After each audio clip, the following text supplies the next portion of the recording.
In this video, we're going to be showing you how you can transfer your Facebook login to a new phone. If this does help you out, drop a like on the video, subscribe down below, and let's just get into the video.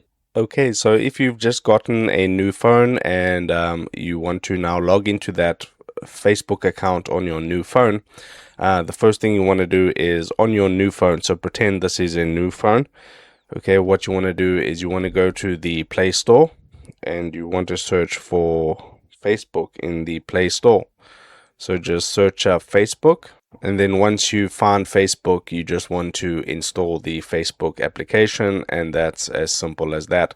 Okay, then the next thing that you do is you go back to your old phone, and then what you do is you open up Facebook, and then you hit the three lines at the top, and then what you want to do is go to settings and privacy, and then scroll down and click onto settings. Alright, so once you're in the account center, you want to tap on where you have all your profiles there, and you want to select your Facebook account, and then you want to check out what's your Facebook username. Okay, that's going to give you your Facebook username, and you want to remember that Facebook username, and then you use that username on the login screen. So then on your new phone, you'll be logged out of Facebook, okay?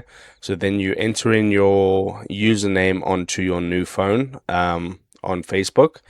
And then what you do is you put in your password. If you cannot remember your password, click on Forgot Password, and it will send you a code, and you can reset your password, and then you'll be able to log into your new Facebook account or your old Facebook account on your new phone. If this helped you out, drop a like on the video and subscribe to my channel.